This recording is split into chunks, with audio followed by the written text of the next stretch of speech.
Hai guys, balik lagi sama gue Faisal. Di meja gue sekarang udah ada smartphone baru dari Samsung, Galaxy A04s. Smartphone ini harganya 2 jutaan, tapi fitur andalannya udah kayak smartphone harga 3 jutaan, 4 jutaan ke atas. Salah satu fitur bawaannya adalah kamera 50 megapiksel.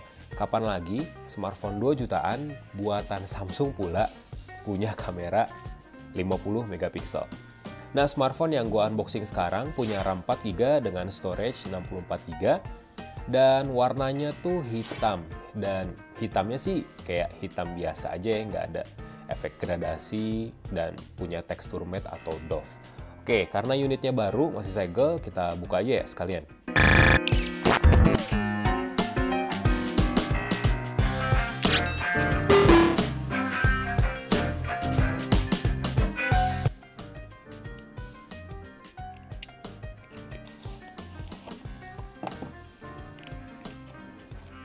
Nah, di sini ada box kecil. Isinya sih nggak ada softcase ya, tapi cuman buku petunjuk aja dan kartu garansi. Ini sih kekurangan dari Samsung. Paketnya tuh kadang nggak lengkap gitu. Meskipun ukuran boxnya tuh gede ya, nggak kayak seri flagship. Jadi kita masih tetap dapat adapter charger sama kabel USB. Adapter chargernya sendiri udah ngedukung adaptive fast charging dengan output sampai 15 watt, lumayan.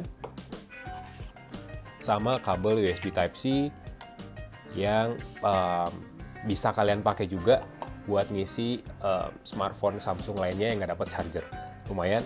Sama ini nih, nyempil satu. SIM ejector yang desainnya kayak biasa aja sih. Ya, mau diapain lagi ya, desainnya memang kayak gini. Nggak ada lagi. Boxnya sendiri tipis banget sih ini. Tipis banget, kayak kurang spesial aja gitu daripada smartphone flagship Samsung lainnya. Kita singkirin dulu.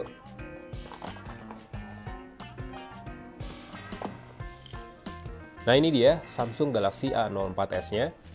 Di sini di bagian depannya udah langsung kelihatan fitur utama dari smartphone ini, Infinity V Display. Jadi smartphone ini masih pakai layar berponi alias notch dengan desain kayak V gitu. 3 kamera belakang sama sensor sidik jari.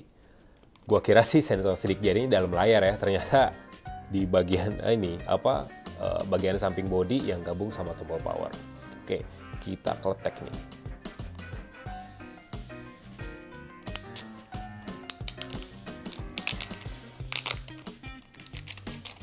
Wih, gua kira tuh matte loh warnanya, tapi ternyata glossy dengan efek body kayak body kaca. Padahal ini gue yakin body plastik alias polikarbonat.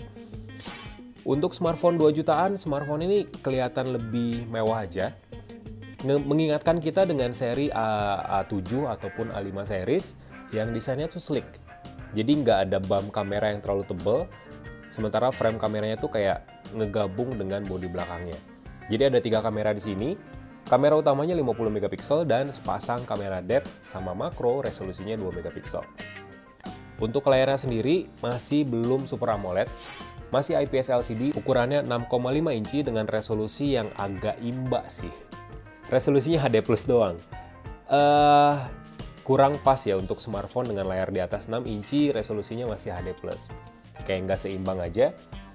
Tapi ya, ini lumayan lah, karena fitur utamanya sendiri ada di bagian kameranya. Kelihatan di sini, kelihatan cukup jelas bagian dagu dari layar tuh masih cukup tebal, tapi sisi kiri dan kanannya itu lumayan tipis.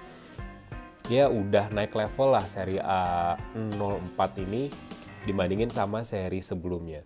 Oke, gue akan atur dulu smartphone ini sampai masuk ke halaman utamanya, jadi stay tune terus. Jadi ini dia tampilan utama dari Samsung Galaxy A04s. Meskipun smartphone ini masuk ke kelas entry level, tapi sistem operasinya udah yang paling baru. One UI versi 4.1 berbasis Android 12. Nggak Android 12 Go Edition yang bikin kaget sebenarnya. Karena dia masih pakai software Android 12 pada umumnya yang biasa dipakai Samsung untuk smartphone menengah maupun flagshipnya. Jadi ya sebenarnya ini cukup berat sih, karena ini belum diinstal apapun sama gua, karena belum terkoneksi internet juga.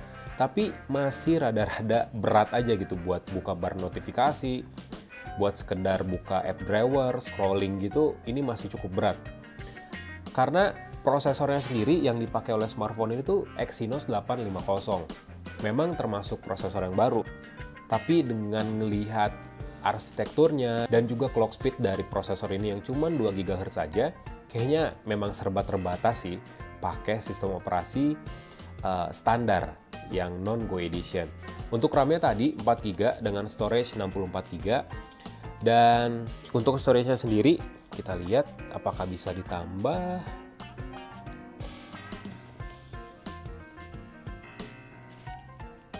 Nah, untuk storage-nya bisa ditambah pakai slot microSD dan tanpa mengorbankan slot SIM juga, karena ada 3 slot di sini untuk dual SIM dan microSD. Sementara untuk baterainya kapasitasnya 5000 mAh. Ini udah kapasitas yang top banget lah untuk sebuah smartphone 2 jutaan.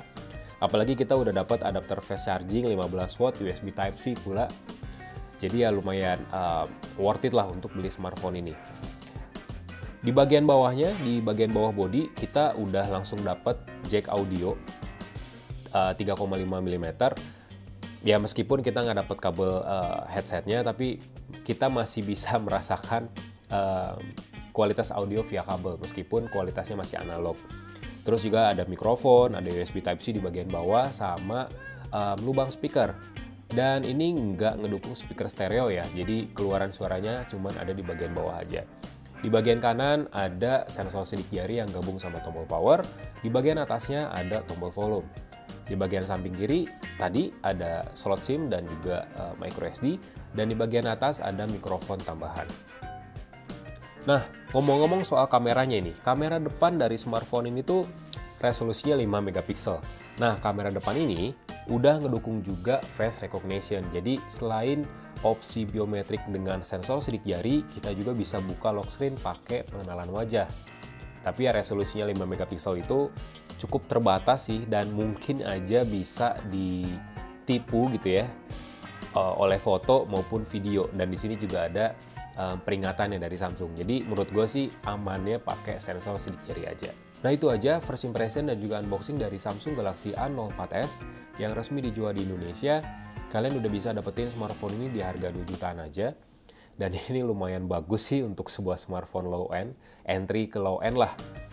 Kamera 50 megapiksel itu kalau menurut gue sih lumayan cakep ya untuk dari hasilnya, dan juga meskipun kualitasnya masih jauh lah dibandingin sama kamera 50 megapiksel dengan sensor yang lebih flagship. Tapi seenggaknya kita bisa dapetin foto dengan detail yang lumayan oke dan juga warna yang lebih natural. Ya, smartphone ini lumayan bagus lah untuk bisa bersaing dengan brand Cina lainnya yang memang gencar di segmen smartphone 2 jutaan. Gitu aja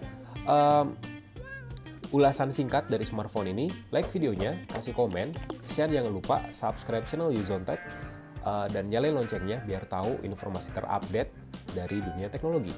Go Faisal, bye!